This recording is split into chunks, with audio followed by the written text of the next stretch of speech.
il y a un adversaire, il y a quelqu'un qui te hait. Tu n'as pas besoin d'être contre lui. Il est contre toi. Il te déteste. Il m'a créé à son image. Tel il est, tel je suis. Oh, une des raisons pour lesquelles il te déteste, c'est que lui, il a voulu convoiter le trône de Dieu.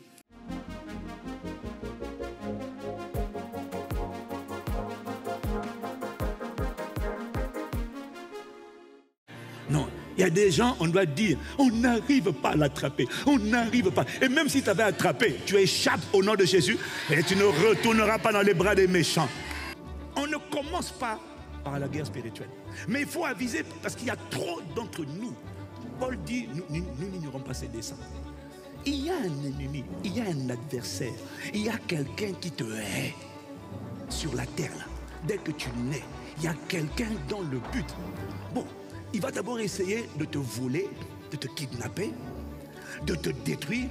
Et si vraiment il n'arrive pas à te voler et à te détruire, il va tout faire pour t'égorger. Tu n'as pas besoin d'être contre lui. Il est contre toi. Il te déteste. Alors, dans le livre qui va sortir, je t'explique les 5 raisons pour lesquelles il te déteste. Mais bon, ce n'est pas l'objet de mon enseignement. Mais il faut que tu saches qu'il te déteste. Et une des raisons, je vais quand même te dire une. Une des raisons pour lesquelles il te déteste, une des raisons pour lesquelles il te déteste, mon frère, ma soeur, c'est parce que quand il a été créé, quand lui il a été créé, il était le chef d'œuvre de Dieu. Quand il a été créé, parce qu'il a été créé, on ne sait pas quand, il a été créé il y a longtemps. Ézéchiel 28 dit, ainsi dit le Seigneur, toi, tu étais la forme accomplie de la perfection, plein de sagesse et parfait en beauté. Tu as été en Éden, le jardin de Dieu. Quand il a été créé, il était la forme la plus aboutie de la création de Dieu. Il avait été créé parfait et il s'est vanté à cause de sa beauté. Et quand Dieu l'a viré des cieux, Dieu a dit, attends, je vais créer, tu vas voir. Mais sauf que quand il m'a créé, il t'a créé. On parle de l'esprit. Il n'a pas créé la forme, une forme de beauté, une créature. Non, non, non. Il a dit simplement, faisons sortir l'homme à notre image. Selon notre ressemblance. C'est-à-dire celui qui nous reflète et qui nous ressemble. Oh bien-aimé, il y a une différence entre créer une belle créature et créer quelqu'un qui ressemble à soi-même. Tu as raté une bonne occasion pour dire amen, ok, c'est pas grave.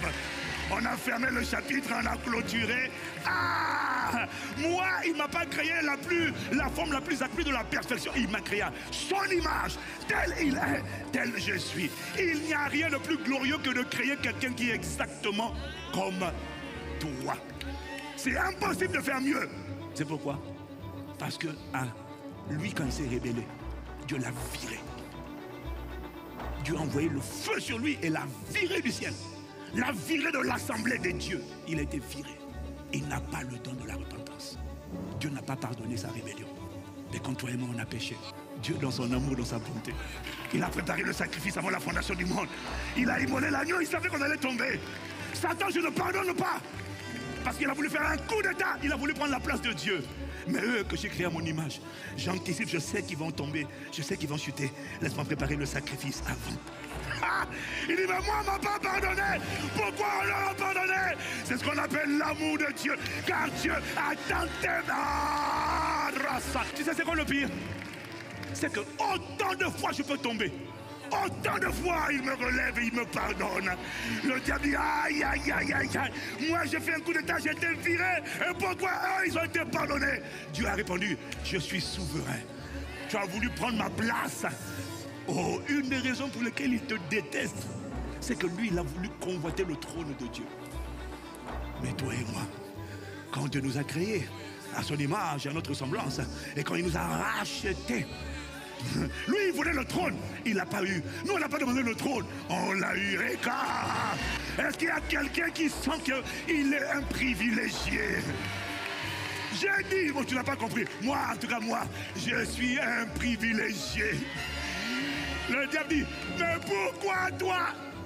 Il n'y a pas d'explication. C'est à cause de son amour. Ésaïe 14, verset 12 à 15. Comment es-tu tombé du ciel? Version seconde 21, oui c'est ça.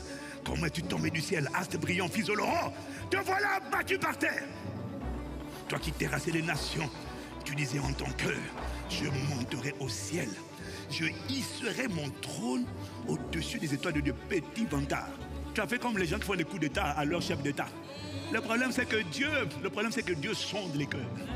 Dès que tu l'as conçu dans ton cœur, Dieu dit tu as péché. Tu ne peux pas passer à l'action parce que Dieu est tout puissant et il t'a créé. Mais dès que tu l'as conçu, Dieu dit tu es viré parce que tu as laissé l'iniquité, une pensée de folie rentrer dans ton cœur. C'est pour ça. Tu disais, je hisserai mon trône au-dessus des étoiles de Dieu et je siégerai sur la montagne de la rencontre à l'extrême nord. Et il disait, je monterai au sommet des nuages, je ressemblerai au très Dieu. Ça veut dire qu'il n'était pas sa ressemblance. Pourtant, tu as été précipité dans le séjour des morts, dans les profondeurs de la tombe. Alors le gars, il est furieux. Lui, il convoitait le trône.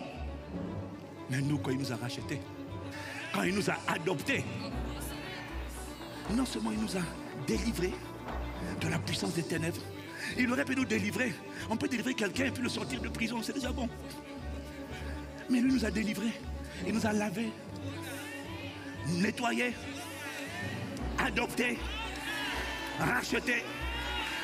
Mais j'aurais compris que ça s'arrête là. Il a déjà fait de moi son enfant, c'est bon. Mais il ne s'est pas arrêté là. C'est que non seulement il a fait de moi un enfant, mais en plus il m'a introduit dans la dimension de l'épouse. Il a fusionné avec moi. Je te sors d'Égypte, mais je reste pas. Je t'amène je t'épouse et je t'emmène dans ce qu'on appelle le règne de Dieu. Nous allons gouverner avec toi. Le diable, oh non, moi je voulais le règne, je voulais gouverner. Tu es bien fait pour toi. Ces gens que j'ai créés là, je les amène à gouverner la terre.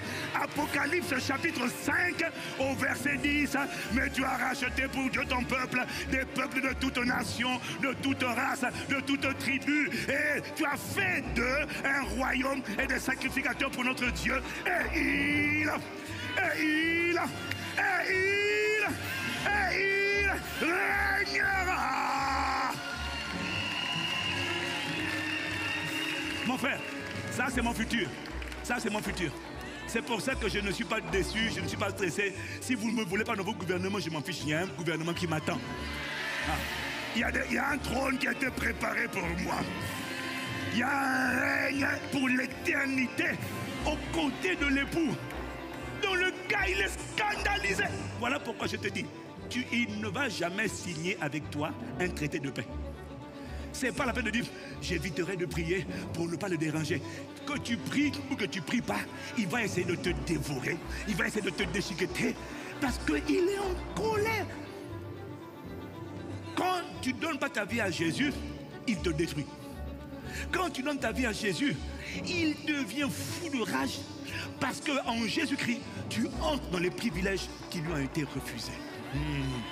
Comment veux-tu que je ne prie pas? Parce que c'est là par la prière que je rentre dans l'alliance, que je rentre dans la romance, que je rentre dans l'intimité. C'est par la prière que je rentre dans la fusion avec lui. C'est dans la prière que je peux rendre grâce pour l'héritage que tu m'as donné, pour le rang que tu m'as accordé, pour le privilège que tu m'as fait. Marasatakata. Oh, tu as dit, 7 fois le juste tombe, mais tu le relèves. Le nombre de fois où je suis tombé, le nombre de fois où j'aurais mérité d'être lapidé, d'être frappé, le nombre de fois où j'aurais mérité que tu dises, bon, cette fois-ci là, c'est la fois de trop, je te vire de ma présence éternellement. C'est vrai, le nombre de fois où j'aurais mérité. Seigneur, je suis trop reconnaissant. Quand je suis revenu à toi comme l'enfant prodigue, j'ai gaspillé ma vie, gaspillé mon héritage. Normalement, et je suis même venu avec la pensée de ce que je ne suis plus digne d'être appelé ton enfant. Tellement la culpabilité me rongeait, je ne suis plus digne. Je suis choqué par ton amour. Parce que tu as ouvert les bras. Tu as dit, viens là. J'ai dit, non, je suis trop sale. Il dit, viens dans mes bras. Oh Seigneur, je ne peux pas comprendre un si grand amour. Voilà pourquoi, Père, je ne peux pas me taire dans l'âme. Mais moi, je dois abonder. Je dois abonder en action de grâce. C'est par la prière qu'on rentre en romance, en relation avec lui. C'est par la prière qu'on s'approche du trône de la grâce avec assurance. Il faut... Est-ce que tu comprends son amour? Est-ce que tu comprends la fureur de Satan? Tu ne pourras jamais l'apaiser.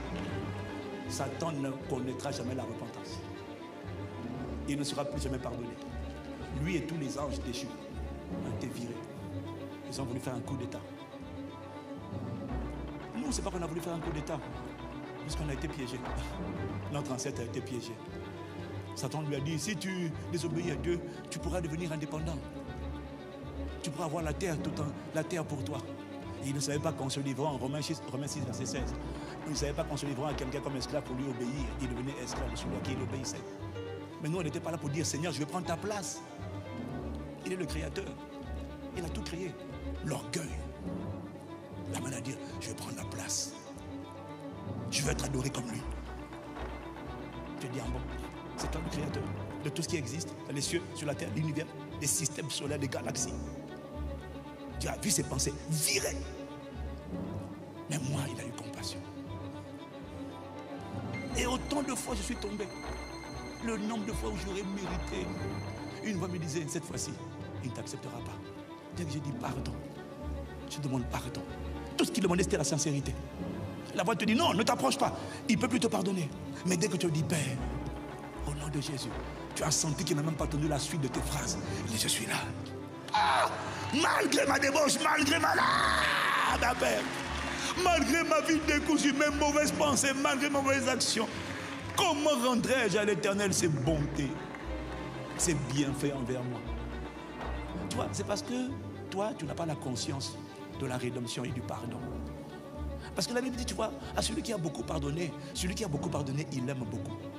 Quand tu as la conscience d'avoir été beaucoup pardonné, les gens qui sont insensibles, c'est pas qu'ils n'ont pas été pardonnés, c'est qu'ils n'ont pas la conscience de leur état avant. Mais quand tu as la conscience, tu sais, tu n'as pas besoin d'avoir été un violent, un bandit, un pédophile, un criminel. Tu n'as pas besoin. Parce que par tes pensées, tu étais criminel. Il n'y a personne, aucun être humain, à cause du péché, qui a des pensées pures. Seigneur, nous te remercions. Ah, il n'y aura jamais de traité de paix avec lui. Il te hait. Il te déteste. Et quand tu es venu à Jésus, ta lumière qui était éteinte dans le monde invisible a été rallumée. À ta nouvelle naissance, oh non, mais Dieu est trop fort. Mais tu sais ce qui se passait à la nouvelle naissance? À ta nouvelle naissance, l'ancien homme qu'on appelait Adam, celui qui habitait en toi, a été désactivé, détruit. C'est comme si quelqu'un marche, les radars du royaume des ténèbres le suivaient. Tu étais un être adamique. Satan te voyait. Parce que le monde entier est sous sa puissance. Donc on te voit. Les démons te voient te promener. C'est un corps. Dans le corps là, il y avait un esprit qui s'appelait Adam. Et Adam marchait. Il allait commettre l'impudicité. Il injuriait les gens. Il calomniait. Et il était possédé par l'iniquité. L'iniquité était devenue sa seconde nature. Et le jour où tu as dit, Seigneur, je demande pardon. Viens dans ma vie. Sauve-moi. Aie compassion de moi. Pardonne mes péchés. Soudainement, tous les démons qui regardent les écrans de vidéosurveillance du royaume des ténèbres ont soudainement vu un être qui a disparu. Ouf! Il a disparu. Il a été crucifié. Romains 6, verset 6. Le vieil homme n'a pas été voilé. Il a été crucifié. En vérité, quand Jésus était crucifié à la croix de Golgotha, il était en train de crucifier parce que Jésus s'est identifié au vieil homme. Il a été détruit. Il n'existe plus. Et puis soudainement, au même moment, on entend dans le royaume de Dieu, waouh, waouh, waouh, un nouvel homme venait de naître. Waouh! Dieu a fait un tour de passe-passe à Satan. Dieu a fait disparaître quelqu'un et faire apparaître. Et tu sais quoi? Tout ça s'est passé dans le même corps humain. Le corps n'a pas vu, mais dans le royaume des esprits. Il dit, qu'est-ce qui s'est passé? Il est où? Il a été transféré du royaume des ténèbres à son admirable lumière. On l'a perdu, maître, on l'a perdu. Il n'est plus là, il a disparu. Mais retrouvez-le. Il est où? Mais son corps est là, on voit son corps, il marche. Mais là, on ne reconnaît plus le résident. C'est quelqu'un d'autre, on l'appelle le Christ. Ah, Dieu a fait un tour de passe-passe, le gars n'a rien vu. Il n'a rien vu. Pendant que le Saint-Esprit m'explique ça, il me dit, mais les gars n'ont pas compris ce qui s'est passé. Le même corps physique, mais dans le monde invisible, expérience différente. J'ai dit, mais Seigneur, c'est possible ça? Il dit, mais je suis spécialiste en disparition pour réapparition. Mais tu l'as pas vu dans Actes chapitre 5? Dans Actes chapitre 5, on a mis Pierre et les disciples dans la prison. On a fermé les verrous. Et la Bible dit qu'un ange est rentré dans la prison. Il les a fait sortir. Et puis il leur a dit, allez vous tenir sur la place et puis proclamer l'évangile. Et le lendemain, les huissiers arrivent en prison. Ils arrivent, ils ouvrent la serrure. Tout est fermé, hein? Tout est fermé. Ils ouvrent. Mais ils sont où? Ils sont pas là. Alors ils vont voir le Sanhédrin. Ils ne comprennent pas. Les gars que vous avez enfermés là, ils ont disparu. Volatilisés. Ils ne comprennent pas. Ils ont disparu. Et puis il y a quelqu'un qui vient et dit, les hommes que vous cherchez là, ils sont là-bas sur le bas. Comment? Un tour de passe en passe. Il faut Rasoto que tapaya là-bas.